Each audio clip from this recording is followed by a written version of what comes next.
ya. Obat itu tinggal.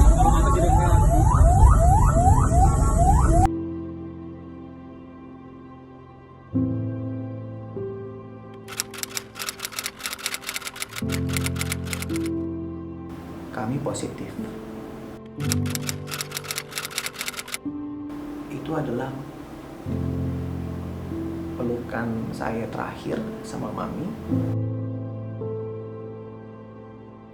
Peluk Mami sepeluk-peluknya saya, sepeluk-peluknya saya. Saya peluk, saya ciumin Mami saya.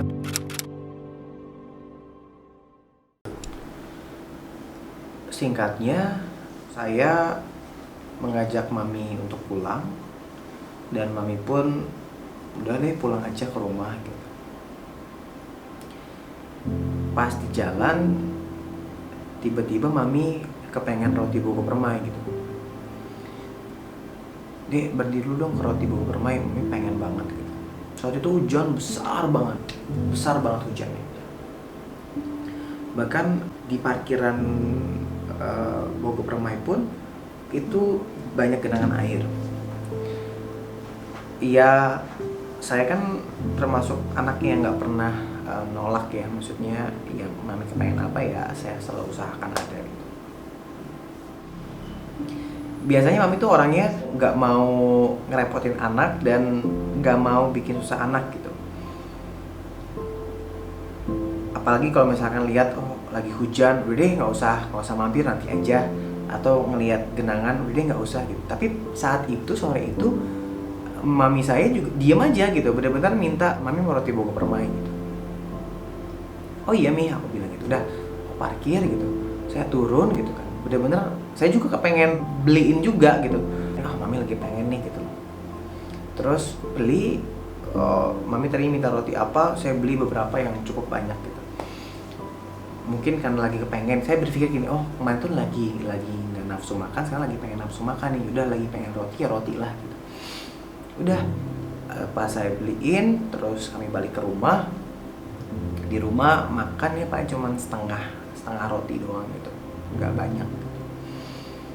Alhamdulillahnya di hari itu kan hari Senin ya, di hari Minggunya itu ART saya kembali, udah pulang dari kampungnya ke rumah, jadi saya ada yang bantuin lah gitu.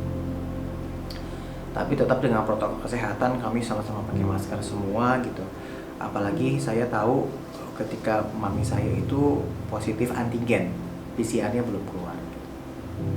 Nah, akhirnya ketika udah makan gitu kan sore, terus ya beliau sempet ngelap badan gitu kan. Setelah dari rumah sakit kan takutnya banyak virus segala macam, beliau lap, nggak sempat mandi karena saya larang untuk mandi gitu. Lap badan, bersih segala macam, ganti baju, tidur gitu. Itu asar. Nah, pas tidur itu saya liatin terus bolak-balik. Nah, saat itu saya belum punya alat pengukur oximeter. Saya belum punya oximeter. Dan saya chat lah di grup sahabat-sahabat saya, ada yang punya oximeter nggak? Akhirnya teman saya banyak yang punya dan mereka ngirimin ke saya di waktu yang bersamaan gitu. Saya sampai punya 4 oximeter di rumah gitu, karena kiriman dari teman-teman. Menjelang maghrib, Mami saya kondisi klinisnya saat itu masih sesek. Mi gimana gitu, ya beginilah gitu. Dia nggak bilang dia sesek, tapi saya tahu dia sesek gitu. Terus saya tunggu, saya kasih air putih panas gitu kan, terus dibuatin makan gitu.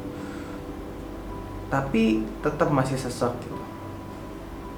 Saya beliin oksigen juga di rumah, oksigen yang buat orang asma, orang sesek itu saya kasih, belum ada perubahan juga gitu.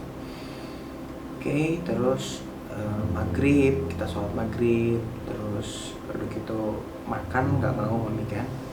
Terus udah gitu kita jelang isya, sholat isya. Nah, akhirnya saya diskusi lagi gitu dengan sahabat saya yang dokter, ini gimana ya gitu, kok kayaknya mami makin sesek gitu. Akhirnya saya memutuskan untuk kita harus ke rumah sakit. Tapi pertanyaannya, rumah sakit mana? Karena rumah sakit yang tadi pagi yang mami masuk IGD pun lagi penuh. Akhirnya saya sebar di sosial media, saya buat Insta Stories tentang ketersediaan rumah sakit di Bogor. Dalam waktu sekian menit banyak sekali yang respon, dan banyak juga yang WhatsApp ke saya dan telepon saya, siapa yang butuh, siapa yang sakit. Saya bilang, ini mami gitu, mami saya tadi pagi antigennya positif dan ini lagi menunggu hasil PCR gitu. Kemungkinan besar PCR pun positif, jadi lagi mencari kamar untuk COVID meskipun hasil PCR belum ada. Sambil menunggu kamar, di sisi lain mami udah makin sesek. Wah, akhirnya saya nggak berpikir panjang, saya langsung bawa mami ke rumah sakit yang tadi pagi kami datang. Saya masukin UGD lagi dan mami dapat oksigen lagi segala macam. Kebetulan yang jaga dokter Malang itu adalah teman saya waktu SD. Saya merasa lebih aman karena saya punya orang yang kenal gitu. Sambil saya menunggu kamar yang masih penuh malam hari itu. Terpaksa mami saya harus menginap di IGD semalaman, dan IGD itu tidak boleh ditungguin kan gitu. Jadi saya mencari penginapan di seberang rumah sakit.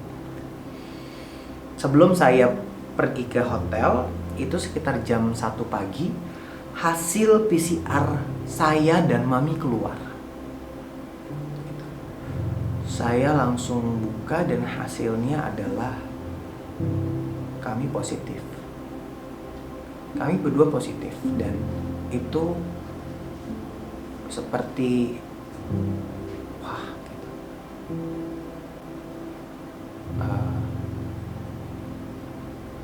Seperti petir di siang bolong. Tidak mau berpikir panjang-panjang, nggak mau berpikir lama-lama. Akhirnya saya kasih tahu dokter pasti yang pertama, dan dokter langsung memasukkan untuk obat COVID di malam itu sama mami, antibiotik segala macam. Dan itu posisinya udah jam 1 pagi, hampir setengah 2 pagi, dan akhirnya saya ke kamar. Saya pulang ke kamar, saya check in, dan saya nggak bisa tidur semalaman karena memikirkan, aduh mami gimana di IGD. Saya juga memikirkan diri saya, oh saya juga positif gitu.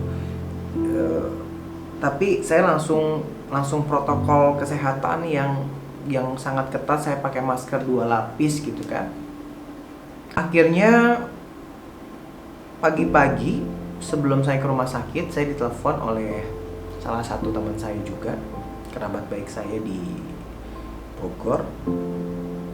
Beliau menanyakan perihal rumah sakit sudah dapat atau belum. Nah, akhirnya saya bilang ya ini belum dapat, gitu. Ini masih di rumah sakit, ini masih menunggu kamar gitu. Oke, saya carikan rumah sakit yang memang penanganan khusus COVID, dan saat itu dia menempatkan mami di RSUD Kota Bogor. Saya senang sekali mendapat kabar baik seperti itu ya. Wah, akhirnya dapat kamar juga nih. Saya kembali ke rumah sakit, saya ketemu mami di IGD. Saat itu mami kondisinya ya secara fisik sehat gitu, bener-bener bisa ngobrol, kita bahkan masih bisa diskusi mau kemana nih arah kita gitu. Tapi beliau agak sesek, jadi nafasnya itu satu-satu gitu, kayak gitu, terengah-engah gitu.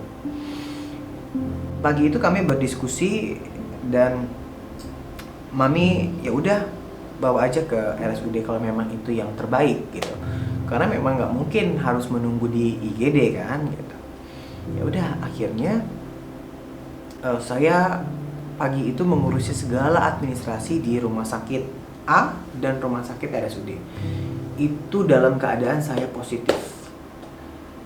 Mau siapa lagi gitu. Abang saya posisinya di Jakarta dan bekerja, dan nggak ada lagi yang mau kita minta tolong karena mami positif. Jadi kalau misalkan minta tolong orang lain sama aja menjerumuskan orang lain gitu. Itu yang di pikiran saya saat itu. Ya udah, insya Allah saya kuat, insya Allah saya bisa. Akhirnya saya ke RSUD ngurusin segala administrasi mami. Dari RSUD saya balik lagi ke rumah sakit awal ngurusin administrasi karena mami harus perpindahannya menggunakan ambulans. Akhirnya inilah perjalanan mami menggunakan ambulan dari rumah sakit A ke RSUD Kota Bogor. Nah, ini udah nyampe di RSUD Kota Bogor, mami langsung masuk IGD untuk screening awal. Prosesnya cukup takes time ya, karena saya juga menyadarilah keterbatasan nakes di rumah sakit tersebut, dan pasiennya yang begitu membludak gitu. Karena memang RSUD itu menjadi rujukan untuk COVID. Akhirnya singkat cerita mami selesailah gitu loh, screening di IGD dan masuk ke ruang isolasi. Dan itu adalah pelukan saya terakhir sama mami sebelum mami masuk ke ruang isolasi. Nggak nyangka sampai sebegitu cepatnya ya gitu. Karena ketika dari IGD ke ruang isolasi itu saya masih di samping mami gitu loh. Mami kan pakai kursi roda. Masih ngobrol-ngobrol, cerita-cerita kayak, aduh, Mami jangan lama-lama di sini, dah, Mami pasti sehat gitu. Yang penting Mami harus semangat, harus nafas, harus jangan lupa nafas, karena Mami itu kadang mungkin kan udah pakai oksigen, dia berpikir udah oksigen akan masuk sendiri, tapi harus dibantu oleh nafas gitu. Dan Mami itu orangnya panik kan gitu, dia panik, aduh ntar gimana nih gitu. Dan ketika mau masuk ruang isolasi, suster bilang, Mas cuma bisa nganterin sampai di sini. Jadi loh saya peluk mami sepeluk-peluknya saya. Saya peluk, saya ciumin mami saya bener-bener kok saya pengen peluk banget gitu loh. Itu bener-bener momen yang dimana seolah mau perpisahan gitu. Saya merasanya tuh kayak kok kayak mau berpisah. Bahkan saya juga nggak kepikiran untuk berfoto saat itu.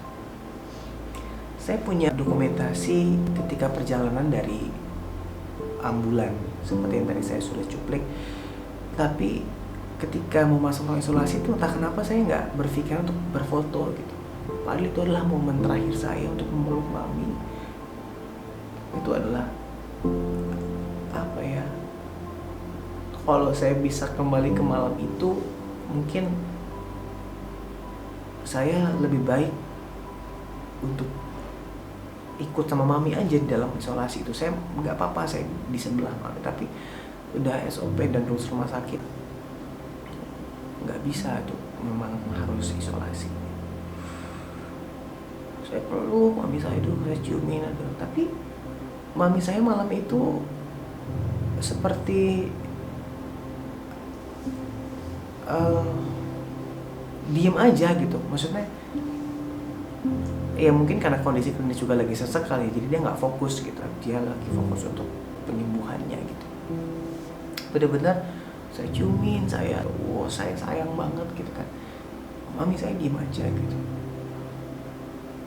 Bahkan ya yaudah iya hanya iya aja, hanya ngangguk aja, hanya ya udah iya gitu, mengikuti semua apa yang dilakukan, dijalankan. Akhirnya masuk ke dalam ruang isolasi, saya pulang ke rumah. Akhirnya saya membagi teritori rumah, bahkan ICU aja full. Saturasi mami 50%.